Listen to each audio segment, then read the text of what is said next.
الحمد لله وكفى وسلام على عباده الذين اصطفى أما بعد فأعوذ بالله من الشيطان الرجيم بسم الله الرحمن الرحيم قد أفلح المؤمنون الذين هم في صلاتهم خاشعون والذين هم عن اللغو معرضون صدق الله العظيم سبحان ربك رب العزة عما يصفون وسلام على المرسلين والحمد لله رب العالمين اللهم صل على سيدنا محمد وعلى آل سيدنا محمد وبارك وسلم اللهم صل على سيدنا محمد وعلى آل سيدنا محمد وبارك وسلم اللهم صل على سيدنا محمد وعلى آل سيدنا محمد وبارك وسلم اللہ پاک میرے آپ کے اس میں بیٹھنے کو قبول فرمائیں اور اس میں بیٹھنے کو میرے ذرا میں سامان بنائیں۔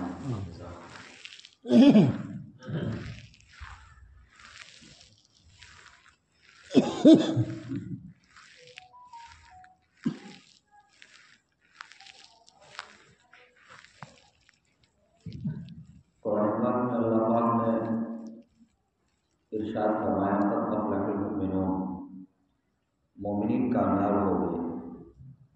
الذین هم فی صلاتہم خاشعون، وہ مومنین جو اپنی نمازوں میں خشوع اور خضوع برتتے ہیں۔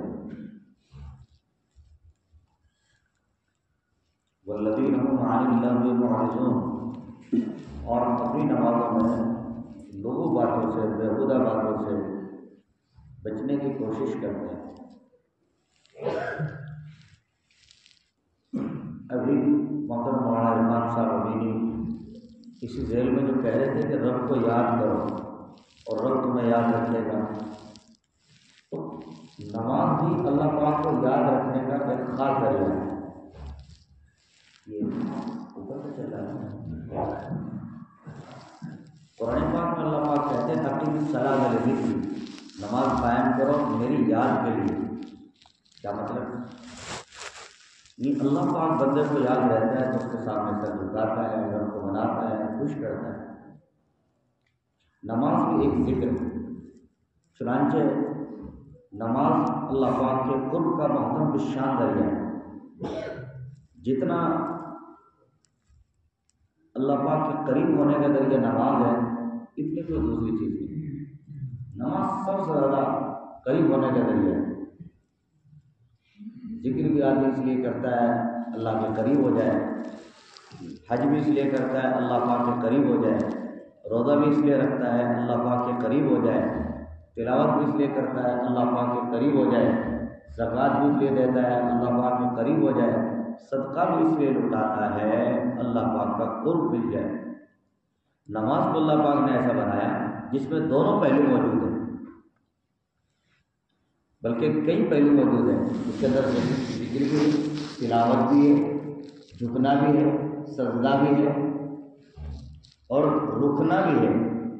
روزہ نام ہے کھانے پینے سے رکنے کا، آدمی نماز کی نیت باندھے اب کچھ کھا نہیں سکتا، پی نہیں سکتا تو روزہ بھی ہے۔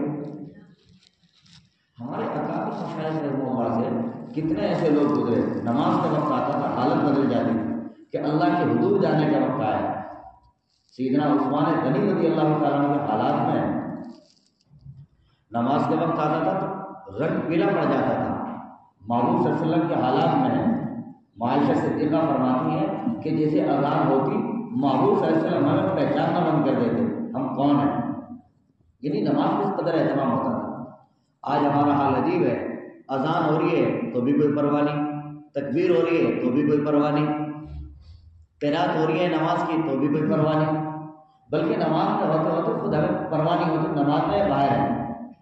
بہت مرتبہ دیکھا گیا مثلاً تراویح ہوتی ہے، نمازیں ہوتی ہیں، آدمی نیت اللہ اکبر، اب تراویح چل رہی ہے، جب امام صاحب فائنل سلام کرتے ہیں السلام علیکم ورحمۃ اللہ، السلام علیکم ورحمۃ اللہ، اور پھر دعا کے لیے ہاتھ اٹھاتے ہیں، آدمی سوچتا ہے ارے 20 کی 20 رکعت فنش، کب پتہ بھی نہیں لگا کب نکل گئے۔ اب اس بندے کی فلائٹ ڈاؤن ہوتی ہے، اب تک گھوم رہا تھا کھیت میں، کیار میں، بازار میں، جی یار میں دوستوں میں ان میں گھوم رہا تھا، پوری نماز کی 20 رکعت نکل گئی، اس بندے کو پتہ ہی نہیں ہے تو نماز کے باہر ہے۔ فقہاء نے لکھا ہے اگر کوئی آدمی نماز میں کھڑا اللہ اکبر کہہ کے اور اسے آخر تک ذرا سے بھی نماز کا خیال نہ آئے، فرمایا اس آدمی کی نماز نہیں ہوئی، اسے چاہیے واپس لوٹا۔ اسے تو ایک مرتبہ بھی خیال نہیں آیا، نماز میں قائم ہے۔ کے بعد مرتبہ آدمی شیطان کے ہتھے اتنا زیادہ چڑھ جاتا ہے، نماز پوری پڑھ لیتا ہے، لیکن یہ بھی نہیں پتا ہوتا کہ کم صلی، کتنی نمازیں پڑھی، کتنی رکعتیں پڑھی، رکعتیں یاد نہیں رہتی بندے کو۔ میرے بھائی یہ ہے غفلت۔ ذکر وغیرہ اس لیے کیا جاتا ہے تاکہ دھیان دنیا سے ہٹ کر اللہ کی یاد آ جائے، اللہ یاد رہنے لگ جائیں۔ یہ جو بندہ نماز پڑھتا ہے اور گناہوں کے خیالات ہیں، نماز پڑھتا ہے سجدے میں پڑھا ہے لیکن اسے طرح طرح کی تصویریں ستا رہی ہیں، یہ کیا ہے؟ یعنی اس نے اس قدر اپنے نفس اور دل کو اور دماغ کو اتنا میلا کر لیا، فلمیں دیکھ کر، ڈرامے دیکھ کر، موبائل دیکھ کر کے، اب اس کے اوپر اتنا غلبہ ہو گیا سجدے کے عالم میں جو سب سے زیادہ اللہ پاک کے قرب کا ذریعہ ہے، وہاں بھی اسے غیر یاد آتا ہے، یہ غیر یاد آتی ہے۔ اس لیے بہت ضرورت ہے ہم اپنے وقت کو فارغ کریں اور اپنے بدن کے اوپر زبردستی اس کو لازم کریں کہ بھی تجھے اللہ کے ذکر میں بیٹھنا ہے، اللہ کی یاد میں بیٹھنا ہے۔ جب بندہ اللہ کی یاد میں بیٹھے گا حال بدلے گا۔ بندہ جس ماحول میں رہتا ہے اس کی گندگی چھا جاتی ہے۔ آدمی کھیت میں ہوتا ہے، گھر میں آ کے کھانا کھا رہا ہے، کھیت ہی یاد آ رہا ہے، کھیت میں دماغ الجھا ہوا ہے۔ جیسے ماحول میں رہتا ہے ویسے سجتا ہے۔ آدمی 4-5 دن ہاسپٹل میں گزار لے، اللہ نہ کرے ہاسپٹل میں گزر جائے، گھر میں آئے گا بار بار ہاسپٹل کا روٹین یاد آئے گا، بلکہ کئی مرتبہ خواب میں بھی ہاسپٹل دکھائی پڑتا ہے۔ گھر آنے کے بعد بھی کہ میں تو سمجھا ہاسپٹل میں ہوں اور آنکھ کھلی پتہ لگا گھر کے برآمدے میں پڑا ہوا ہے۔ تو جس ماحول میں رہتا ہے ویسا ماحول آتا ہے میرے بھائی۔ جب غفلت دنیا کی اس قدر چھا گئی، اللہ کی طرف سے اس قدر غفلت ہو گئی، اب ہمیں چاہیے ہم کچھ وقت دعوت و تبلیغ میں گزاریں یا خانقاہ میں گزاریں یا اللہ کرنے میں گزاریں، اللہ کی چوکھٹ پہ گزاریں، اللہ کے گھر میں گزاریں، مسجد میں گزاریں، تلاوت میں گزاریں، ذکر میں گزاریں۔ اب اللہ تعالیٰ کی یاد دل پر چڑھے گی اور یہ جو میل آیا ہے، یہ گندگی آئی ہے، یہ رفع اور دور ہوگی اور اللہ پاک ہمیں نمازوں میں یاد رہنا شروع ہوں گے۔ یہ غفلت ٹھیک نہیں۔ آدمی کا حادثہ ہوتا ہے غفلت میں، ایکسیڈنٹ جو ہوتا ہے غفلت میں ہوتا ہے۔ غفلت میں آدمی ٹکرا، کیسے ٹکرا کہ میرا دماغ ادھر نہیں تھا، برابر میں کہیں اور تھا، موبائل میں میرا ذہن گھسا ہوا تھا۔ تو غفلت کی وجہ سے حادثہ وجود میں آتا ہے۔ ایسے ہی اگر بندے پر غفلت ایمان کی ہو، گناہ کا حادثہ وجود میں آ جاتا ہے۔ زنا ہوتا ہے غفلت کی وجہ سے، بد نظری ہوتی ہے غفلت کی وجہ سے، مسجد میں سنت کے خلاف آتا جاتا ہے، سنت چھوڑتا ہے غفلت کی وجہ سے۔ اگر آدمی کو استعداد ہو تو گناہ نہ کرے، سنت نہ چھوڑے، رب کو ناراض نہ کرے، اور نماز اس کا خاص ذریعہ ہے۔ دوستوں آج لوگوں کو نماز نے عام سمجھ لیا، کوئی بات ہی نہیں نماز کی بات تو یہ تو عام بات ہے۔ حضرت مولانا رشید احمد گنگوہی رحمۃ اللہ علیہ دارالعلوم دیوبند تشریف لے گئے۔ کوئی اجتماع تھا، کوئی پروگرام تھا، چنانچہ لوگوں نے کہا حضرت آج دل چاہتا ہے آپ کچھ بیان کر دیں۔ حضرت نے کہا بھائی آج تو موقع نہیں بیان کرنے کا، میرا موڈ نہیں۔ اجی حضرت کیسی بات، سارے مضمون آپ کو یاد، سارے بیان آپ کو یاد، ساری تقریریں آپ کو یاد، آپ کے لیے کیا مشکل ہے؟ آپ منبر پر بیٹھیں گے اور بات شروع کر دیں گے، اللہ آپ کی مدد کرے گا۔ آپ کچھ سنا دیجیے، کبھی کبھی تو آپ دیوبند آتے ہی گنگوں سے۔ حضرت نے کہا آج میرا موڈ نہیں ہے، میں سنانا نہیں چاہتا، آج میرا دل میں جذبہ نہیں ہے۔ تو ساتھی اور چپٹ گئے کہ بھائی سنا دو نا حضرت، سنا دو نا حضرت، کر دو نا، بہت دل میں چاہت ہے، اتنے دنوں میں تو آپ آئیں۔ تو وہی بات جو 2-4 خاص لوگ محنت کر رہے تھے وہ کسی اور نوجوانوں نے بھی سنی۔ نوجوانوں نے کہا چھوٹو نا بڈھے کا پنڈا، نہیں بھی کرتا نہ کرے، اور کرے گا بھی کیا؟ وہی نماز کی بات، اور کرے گا ہی کیا ہے؟ نماز کی بات تو ڈیلی سنتے ہی ہیں، یہ باتیں کہی۔ چنانچہ حضرت وہاں سے کمرے میں چلے گئے۔ اب کسی ساتھی نے کہا حضرت دل میں داعیہ تھا، کاش آپ بیان کر دیتے، امت کو فائدہ پہنچ جاتا، نفع ہو جاتا۔ اور ہاں حضرت، ہم جب آپ سے مسجد میں یا وہاں دفتر کے باہر آپ سے کہہ رہے تھے نا آپ بیان کر دو، کہ ہاں بالکل کہہ رہے تھے، کہ آپ منع کر رہے ہیں برابر، کہ میں تو کہہ رہا ہوں کہ میرا موقع نہیں بیان کرنے کے، میں آج کہے کو بیان کروں۔ فرمایا کہ اسی وقت میں چند نوجوان حضرت یہ بات کہہ رہے تھے کہ چھوڑو اس بڈھے کو، اگر یہ بڈھا بیان کرے گا بھی تو کیا نماز کی بات، نماز کی وہی پرانی بات۔ اچھا نماز کو لوگوں نے اس قدر ہلکا سمجھ لیا، اچھا یہ بات ہے، اچھا پھر اعلان کر دو میرا ظہر میں بیان ہوگا۔ اللہ کی شان، مسجد دارالعلوم کی مسجد میں اعلان کیا گیا، حضرت مولانا رشید احمد گنگو سے تشریف فرمائے اور حضرت کا بیان ہوگا۔ چنانچہ حضرت مسجد پہ بیٹھے اور جلال میں تھے، موڈ چڑھا ہوا تھا، دل میں بہت غصہ تھا اور چہرے سے بھی وہ موڈ واضح ہو رہا تھا۔ چنانچہ جیسے آپ مسند پہ جلوہ افروز ہوئے، اچھا، اور بیٹھ کے لوگ توجہ لگا کے بیٹھ کے حضرت کچھ بیان کریں گے، ارشاد فرمائیں گے۔ حضرت مسند پہ جلوہ افروز ہوئے اور مسند پہ بیٹھنے کے بعد حضرت نے اللہ سے خاص رابطہ بنایا اور رابطہ بنانے کے بعد کہا اللہ، بس اس کا کہنا تھا، لوگوں کا حال بدلنا شروع ہو گیا، کیفیت طاری ہوئی، تھوڑی دیر رکے اور تھوڑی دیر رکنے کے بعد اللہ تعالیٰ سے ایک رابطہ بنایا، اللہ تعالیٰ کی جلال کا، اس کے جمال کا، اس کی قہاری کا، اس کی جباری کا ایک تصور مانا انہوں نے، جو اکابر مشائخ کے طریقہ ہے۔ چنانچہ اپنے دل میں اپنے مالک سے خاص رابطہ بنایا اور پھر کہا اللہ۔ اب لوگوں کے اوپر کپ کپی طاری ہونا شروع ہو گئی اور تھوڑی دیر کے بعد ایک وقفہ لیا حضرت نے، اس کے بعد پھر کہا اللہ۔ دیکھا کہ لوگوں کا حال عجیب ہو گیا اور لوگوں پر بے ہوشی ہونا طاری شروع ہو گئی اور کئی لوگ بے ہوش ہو گئے۔ چنانچہ جب کئی لوگوں کو بے ہوش پایا، جو حضرت کا مزاج سمجھنے والے لوگ تھے، جو قریب رہنے والے لوگ تھے، حضرت کے ناز و نخروں کو جانتے تھے، وہ سمجھ گئے اوہو کام خراب ہو گیا، بڑے میاں کو جلال آ گیا ہے، بڑے میں بگڑ گیا ہے۔ چنانچہ آگے بڑھے اور پیروں میں پڑ گئے، حضرت معافی چاہتے ہیں، حضرت معافی چاہتے ہیں، حضرت آپ معاف کر دیجئے، حضرت آپ معاف کر دیجئے، حضرت یہاں سے ابھی جنازے اٹھیں گے، اگر آپ نہ رکے یہ لوگ مر جائیں گے، یہ انہیں کیا پتا ہے آپ کون ہیں، یہ کہاں جانتے ہیں۔ چنانچہ جب حضرت کو منانے کی کوشش کی، حضرت کو ایک شان غالب تھی، فرمایا لوگ کیا سمجھتے ہیں، اللہ تعالیٰ کا نام، اللہ میاں کا نام سننے کی تو طاقت لوگوں میں ہے نہیں، اگر اس کے احکام بیان کرنا شروع کر دو برداشت کر لیں گے یہ لوگ، ابھی جنازے اٹھیں گے یہاں سے۔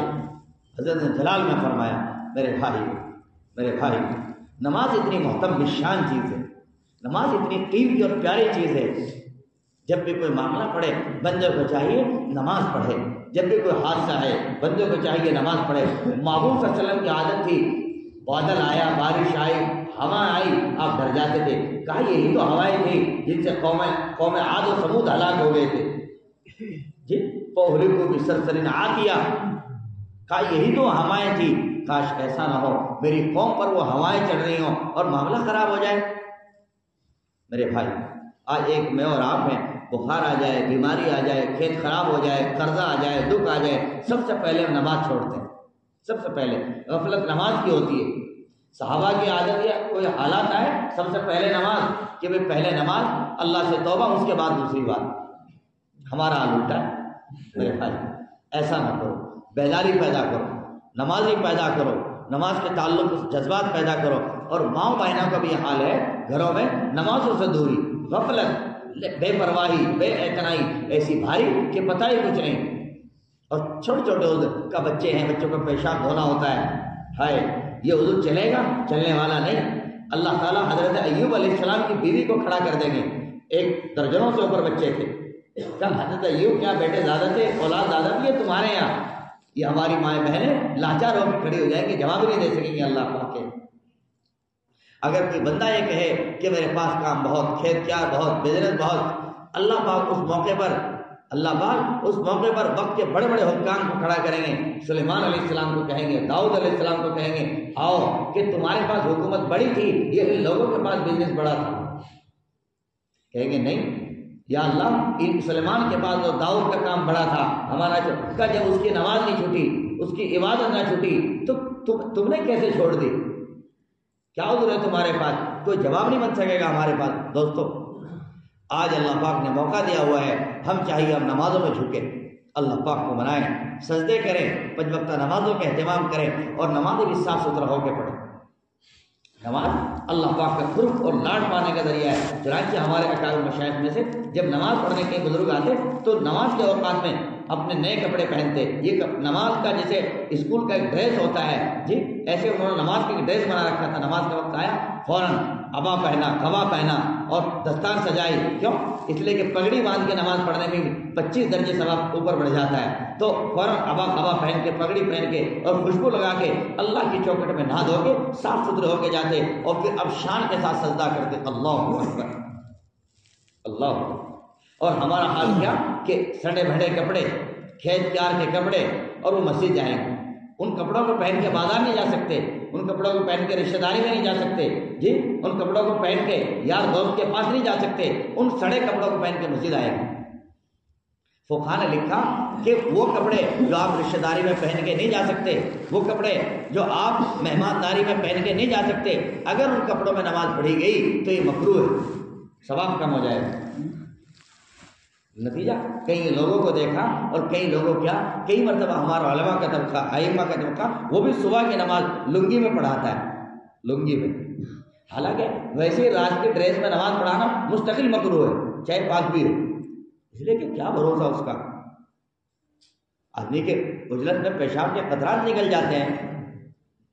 میرے بھائی، یہ اس بات کی علامت ہے کہ اللہ پاک سے دل میں سگی محبت نہیں، سگی محبت نہیں. رشتہ داروں کی محبت زیادہ، یار دوستوں کی محبت زیادہ، بازار والوں سے شرم زیادہ، اور اللہ پاک سے تو اللہ پاک کی چوکٹ تو ہو صاف ستھرا. یہ تو ہمارا حال ہے، ہم سڑے بچے، ہماری مسجدوں کا حال بھی ایسا. معاف کرنا،